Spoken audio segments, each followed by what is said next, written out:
This is Marco's stance when he's readying a punch. It's supposed to be Hitman stance.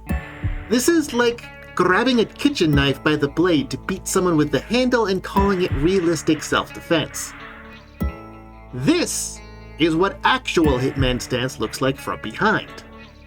As you can see, his feet are wrong, his arms are backwards, and this is one of the better portrayals of how boxing works in this game.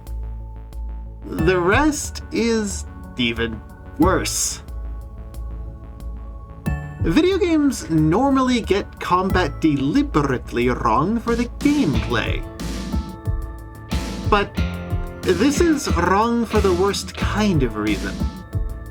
Half-assing it. Miro tried copying Hitman's stance and got it backwards. This means he chose to do some research on the topic and got about halfway through the opening of Hajime no Ippo before deciding he completely understood boxing. And you know why that's horrible? Look at this. Marcoh changes which foot he leads with. That implies ambidexterity. He also mixes a standard guard and a hitman guard. Thing is, an ambidextrous switch hitter that uses hitman in combination with other guards is such an extraordinarily rare combination of traits that I don't know of a single active boxer that has all of those. I do know of a non-professional boxer that does that, though. What's even weirder? That guy also looks a lot like Marcoh and has a pretty similar personal history. And no, I'm not talking about Jotaro. It's me. It's literally me. And Marcoh ain't ever beaten the Literally Me allegations. My man is pleading guilty in the court of identity theft. Now, you might say, oh, Jones, that's all just a coincidence. And you might think you have a point just because you have a point. But even if your facts are true, they don't explain why I'm mad, and therefore, the truth must be wrong, and Miro obsessively poured through all of my content to insult me personally by creating a clone of me with the footwork of a drunk giraffe. Message received, Miro. You want war? You'll get war. I'm going to fully humiliate this game, and there's 3 things I need to cover in this video to do it. Hopefully, I can bully Termina bad enough to delay the update even longer until all of these unforgivable errors get ironed out. First, I need to cover Marco's sprites and animation. Pretty much all of them, because all of them are at least a little bit wrong. The second, I need to cover the assassination during his backstory. This one might get a bit technical because I need to explain why beating someone to death in front of a crowd on live TV isn't a practical way of getting away with murder. Third, how you would actually do such a thing. People have died in boxing matches, but they went completely differently from what happened in his intro. But we gotta start somewhere, and I'm gonna start on his enemy sprite. You look at his low lead arm and his high rear arm and go, oh, he's using Hitman style. And from the waist up, yeah, that's correct. His lead arm has that distinct L shape, and he's leading with his left arm, implying he's right-handed. And then you look down a bit, and the problems begin. He is leading with his left arm, but also leading with his right leg? His knees are pointing inward, so he's standing pigeon-toed? Even just maintaining this pose is uncomfortable. Because my hips are counter-rotated to my shoulders, I can't actually put any power into my back hand. I can only throw jabs with it. And this means my power hand just has speed. No power. And let me tell you, I love it when my strong attacks aren't strong. Everyone's terrified of a boxer whose power hits land with all of the force of a slightly aggressive hug. The effects are worse on the jab hand. See, what makes Hitman's stance good is that you gain the flicker jab. This means you can throw high and low jab. It's like Sagat's fireballs. You can toss your longest range attack high or low for some nasty mix-ups and zoning.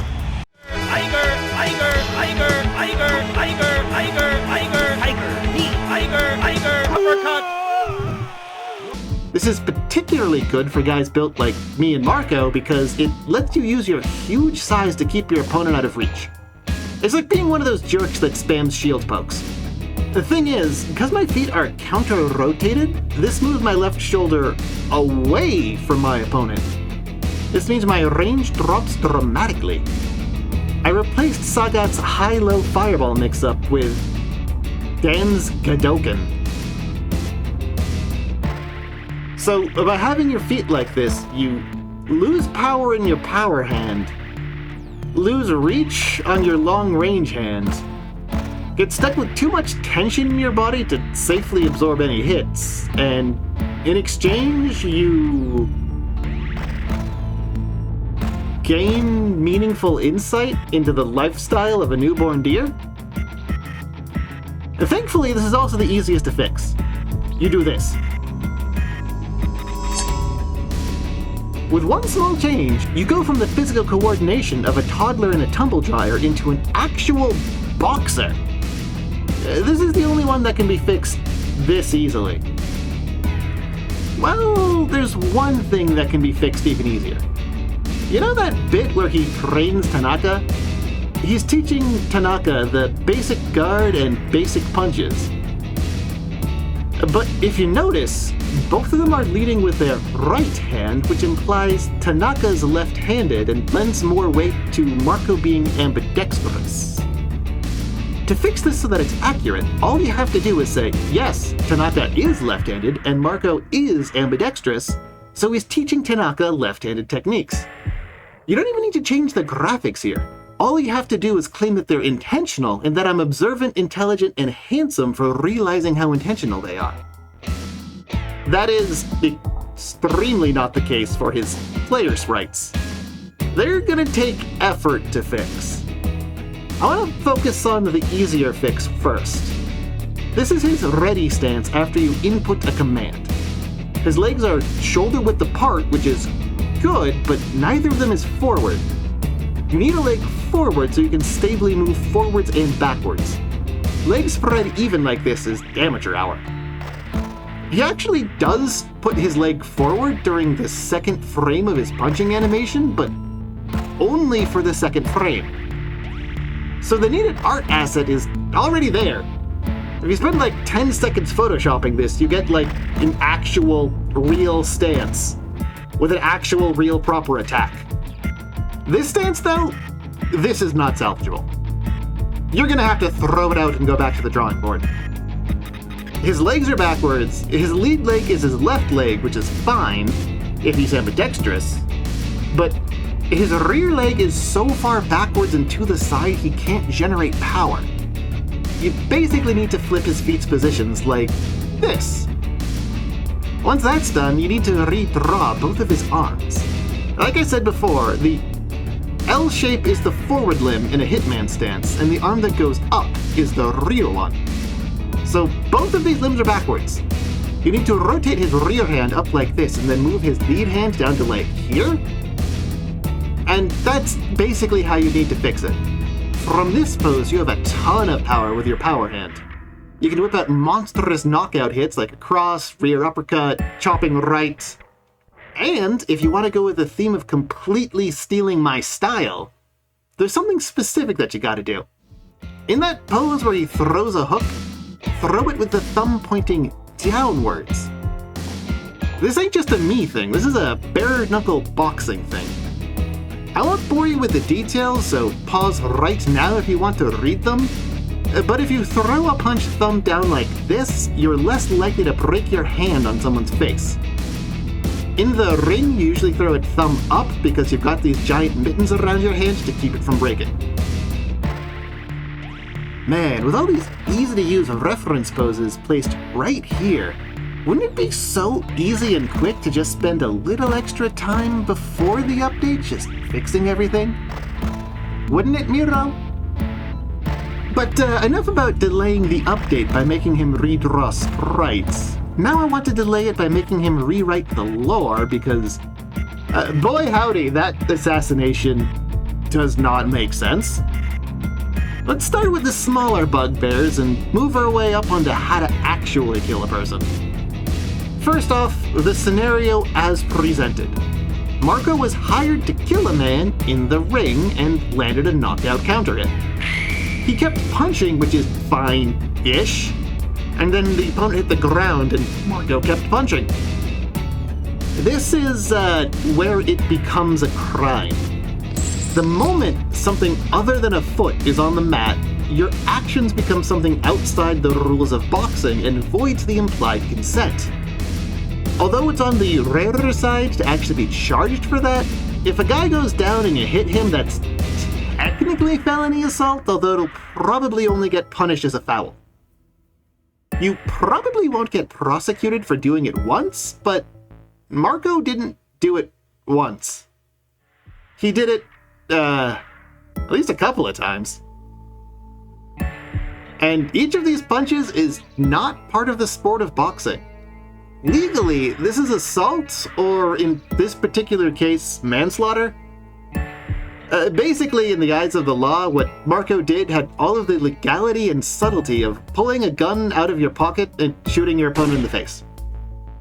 The fact that it was inside a boxing ring doesn't help here. And this was during a boxing match in an era where boxing was broadcast on the radio and TV. We don't know how big a match it was or the size of the crowd, but we can probably assume there were at least a couple of eyewitnesses and some video evidence. And then he somehow walked free.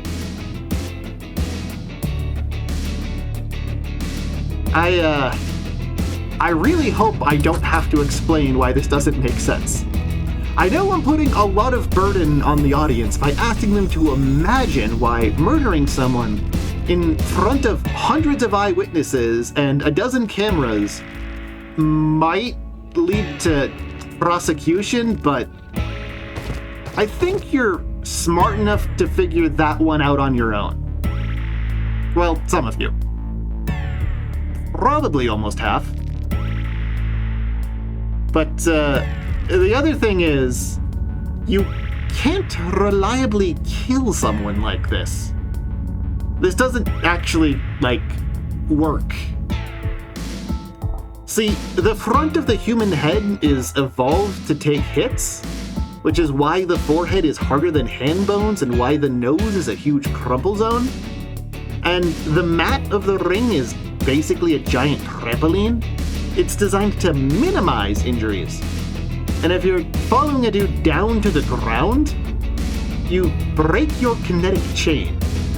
An ideal punch transfers power from the foot to the fist along the body by pushing through the ground. If he's on the ground, you can't put your legs into the punches and you're stuck with just your torso and arm at best.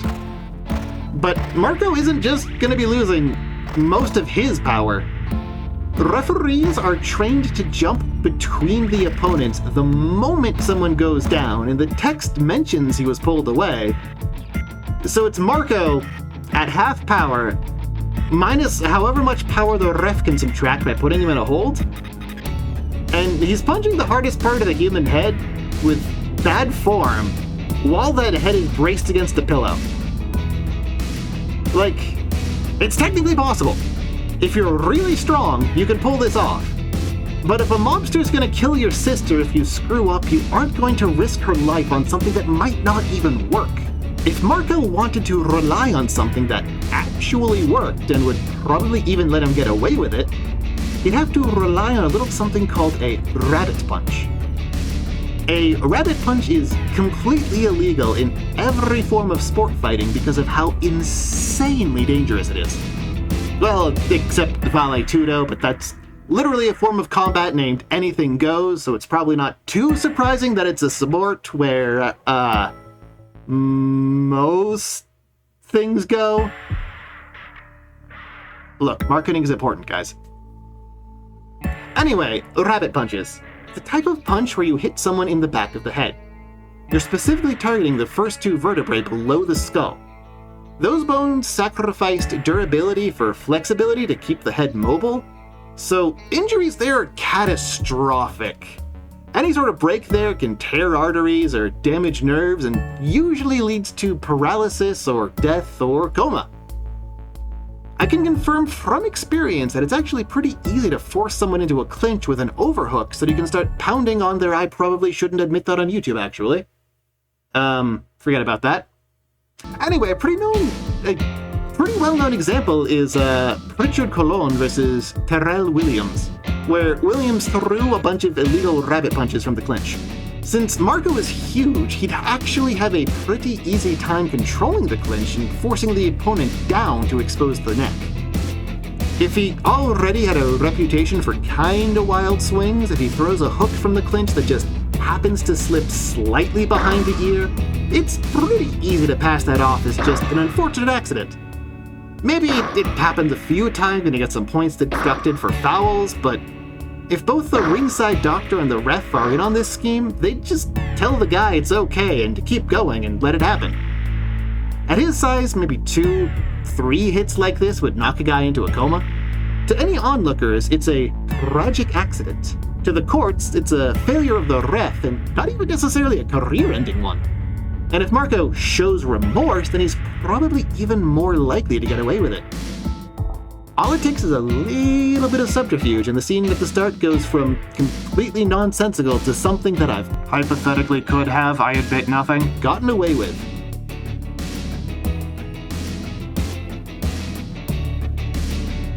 Have you ever done something online that could later be traced back to you that you later regret?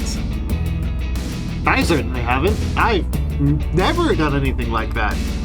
But if you, say, accidentally watched a video and gave a bunch of data brokers the wrong idea and now everything recommended for you is creepy and weird? Now if you ever dare open your phone in public, everyone glancing over your shoulder assumes you're an irredeemable degenerate. Well, there's a way to starve the people behind that and keep it from happening at all. NordVPN. It routes all of your data through their servers, so as far as those creepy stalkers we call algorithms can tell, some other degenerate did that, not you.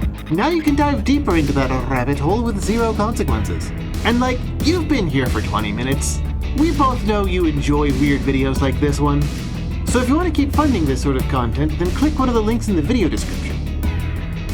Actually, no. Click all of them. If you're one of us, you'll click every single one, fork over your money, and wear those receipts like a badge of honor. If you don't, you're a fraud. Anyway, that's everything that's wrong with this Dingus Intermina. Minus, the gameplay stuff, but I don't care or remember the gameplay. I do remember personal insults, so I needed to hit back. Hopefully, Miro sees this video and it makes him delay the update even longer. So do me a favor and spam this video everywhere so he's forced to respond to it. Also, while you're at it, give me money. There's a link to the Patreon in the video description. I've probably got community games planned for paid members or something and let people see videos a week early. Oh, and I guess like and subscribe or whatever, but money's the part I care about.